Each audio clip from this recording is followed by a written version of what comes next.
Assalamualaikum warahmatullahi wabarakatuh. Di sini kami akan menjelaskan mengenai perkembangan industri jasa konstruksi di Indonesia. Kami beranggotakan yang berada di tampilan dan kemudian kita lanjutkan ke periode yang pertama. Periode 1945 sampai 1950. Pada periode ini jasa konstruksi belum bangkit dikarenakan negeri kita masih disibukkan dengan usaha Belanda yang ingin kembali menjajah Indonesia. Pada tahun 1950, ketika Indonesia kembali menjadi negara kesatuan Republik Indonesia, dalam periode ini belum tumbuh juga pembangunan dan jasa konstruksi. Yang ada dalam periode ini kebanyakan perusahaan Belanda yang saat ini masih berdiri dan menjadi milik BUMN. Di antaranya adalah PT Hutama Karya, PT Adikarya, PT Nidya Karya, dan PT Waskita Karya. Kemudian kita lanjutkan ke periode selanjutnya. Periode tahun 1951 sampai 1959. Sejak tahun 1951 sampai dengan 1959, pemerintah Republik Indonesia yang menggunakan sistem kabinet parlementer tidak pernah stabil. Kabinet silih berganti. Karena itu, dalam periode ini, industri jasa konstruksi tetap masih belum bangkit. Perencanaan pembangunan yang definitif belum ada. Bentuk kontrak mengacu kepada satu-satunya ketentuan warisan Belanda, yaitu AV 41. Periode selanjutnya, periode 1960 sampai 1966. Pada periode ini, pembangunan baru dimulai dan dipimpin langsung oleh Bung Karno dengan nama proyek-proyek mandataris seperti Monas, Monumen Irian Barat, Hotel Indonesia, Jembatan Semanggi, dan lainnya. Hingga tahun 1966, bentuk kontrak pada umumnya adalah cost plus free. Pekerjaan langsung ditunjuk oleh pemerintah atau tanpa tender dan sektor swasta belum ikut serta. Setelah tahun 1966, pemerintah melarang bentuk kontrak cost plus free.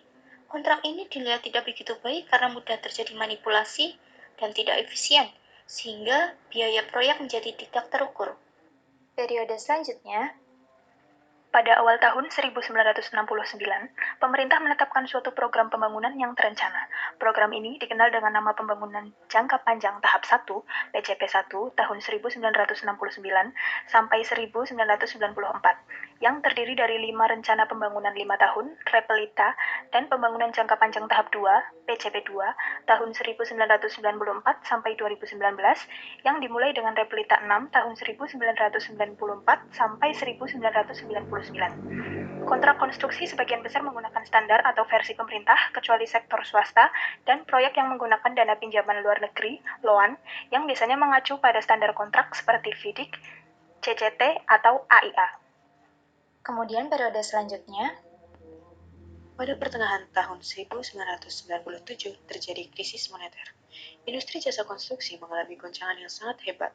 Proyek-proyek mendadak berhenti dikarenakan pengguna jasa tidak mampu membayar penyedia jasa. Pada tahun 1999, pemerintah membuat peraturan perundang-undangan baku mengenai industri jasa konstruksi, yaitu Undang-Undang Nomor 18 Tahun 1999 tentang jasa konstruksi, diikuti dengan 3 peraturan pemerintah sebagai peraturan pelaksanaannya, yaitu PP Nomor 28, 29, dan 30 Tahun 2000. Selanjutnya, pada periode 2003 sampai dengan 2009, dilakukan pembangunan konstruksi guna mendukung penyediaan infrastruktur sumber daya air yang baik, yaitu dengan pembangunan saluran air baku, rehabilitasi sarana prasarana pengendali banjir, pemeliharaan prasarana pengaman pantai, dan prasarana air tanah untuk air minum di daerah terpencil dan perbatasan. Kemudian dilakukan perluasan jaringan irigasi, rehabilitasi jaringan irigasi, dan yang terakhir pembangunan embung atau bending. Kemudian yang kedua, dilakukan penanganan jalan lintas utama meliputi jalan lintas pantai utara Jawa, jalan lintas timur Sumatera, jalan lintas selatan Kalimantan, jalan lintas barat Sulawesi, serta jalan lintas lainnya sepanjang 1.401,2 km. Dan yang ketiga, dilakukan pembangunan rumah susun sederhana sewa atau rusunawa sebanyak 37.709 unit, dan penataan pembangunan dan lingkungan di 802 kelurahan. Selanjutnya, periode 2010 sampai 2014, pembangunan jalan lintas Sumatera, Jawa, Kalimantan, Sulawesi, NTT, NTB, dan Papua sepanjang 19.370 km. Yang kedua, pembangunan jaringan prasarana dan penyediaan sarana transportasi antar moda dan antar pulau yang terintegrasi sesuai dengan sistem transportasi nasional dan cetak biru transportasi multimoda. Yang ketiga, penuntasan pembangunan jaringan serat optik di Indonesia bagian timur. Yang keempat, pembangunan 685.000 rumah sederhana sehat bersubsidi, 180 rusunami dan 650 twin block berikut fasilitas pendukung kawasan pemukiman yang dapat menampung 836.000 keluarga yang kurang mampu. Yang kelima, penyelesaian pembangunan banjir Kanal Timur Jakarta sebelum 2012 dan penanganan secara terpadu daerah aliran Sungai Bengawan Solo sebelum 2013. Kemudian, Pada tahun 2015 hingga 2019, pemerintah mengejar target pembangunan infrastruktur guna mendukung pertumbuhan ekonomi dan pemerataan kesejahteraan sosial. Berikut adalah hasil pembangunan infrastruktur berdasarkan Kementerian PUPR. 1. Bendungan. Tahun 2015 hingga 2018, pemerintah sudah membangun 55 bendung, dan tahun 2019, pemerintah membangun 10 bendungan. 2. Irigasi. Tahun 2015 hingga 2018, sudah terbangun 865.389 hektare, dan tahun 2019 sudah membangun jaringan irigasi 139.410 hektare. 3. Embung. Tahun 2015 hingga 2018 telah membangun embung sebanyak 942 buah, dan tahun 2019 sudah membangun 120 buah embung. 4. Jalan. Pada tahun 2015 sampai 2018 sudah dibangun sepanjang 3.387 km, dan tahun 2019 terjadi penambahan 732 km.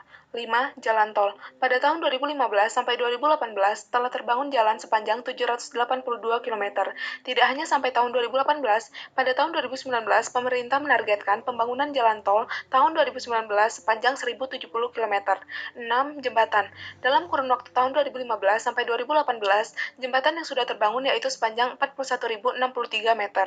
Tahun 2019, pemerintah masih menargetkan akan membangun jalan sepanjang 10.029 meter. 7. Rumah susun. Pada tahun 2015 sampai 2018, pemerintah telah membangun rumah susun sebanyak 756 tower dengan total 43.158 unit. Tahun 2019, pemerintah akan membangun sebanyak 137 tower dengan total unit 6.873 unit. dari situ kita dapat simpulkan industri konstruksi di Indonesia tentu saja mengalami jatuh bangun mengikuti peristiwa yang terjadi. Setelah penjajahan dan krisis moneter dapat terlewati, industri jasa konstruksi dapat bangkit dan kedepannya diharapkan agar dapat terus berkembang, agar dapat menyejahterakan setiap pihak. Referensi kami dapat dilihat pada tampilan berikut. Sekian penjelasan yang dapat kami sampaikan, kurang lebihnya mohon maaf, semoga bermanfaat. Wassalamualaikum warahmatullahi wabarakatuh.